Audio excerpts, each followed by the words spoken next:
It started with 10 inches. 10 inches of stolen ground that ended up costing $1 million. My name's Mark Jensen.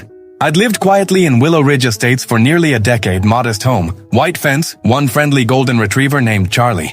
The kind of neighbor who waves, cuts the grass, and minds his own business.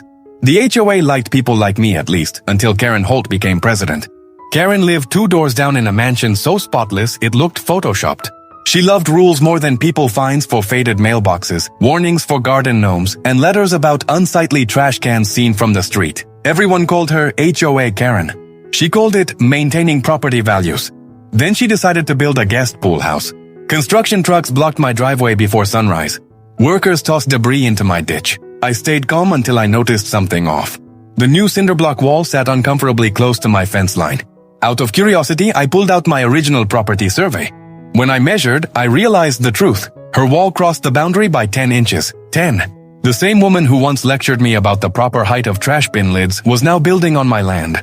At the next HOA meeting, I showed my findings. Karen smirked in front of everyone and said, "Mark, it's just 10 inches. Don't make a federal case out of it." That smug tone lit the fuse. What she didn't know was that the HOA bylaws, written and signed by her, had a clause about boundary encroachments. Any structure violating a lot line automatically lost its zoning compliance and required removal within 30 days, or forfeited the property's standing. I didn't even need a lawyer to see how deep she was in. But I hired one anyway. We filed a formal boundary complaint with the county surveyor's office. 2 weeks later, an inspector arrived. Karen's face turned pale as the report confirmed it 10 solid inches on my property. Her dream pool house was now illegal construction. She begged for a variance. The inspector said only I could grant one. I politely declined. She even offered money to buy that narrow strip, $4,000 worth of dirt and grass. But because of the violation, the penalties and loan defaults multiplied fast. The appraisal, the zoning fines, and legal fees piled up until the estimated cost hit nearly $1 million.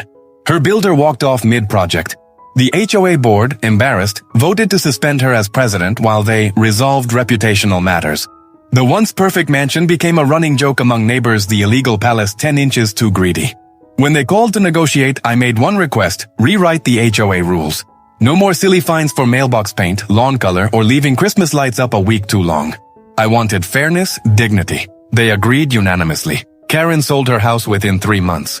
And every morning, when I walk past that straight, clean fence line, I remember the lesson. Pride will always cost more than humility, sometimes about $1 million more. Then share your thoughts in the comments, but no one liked or subscribed.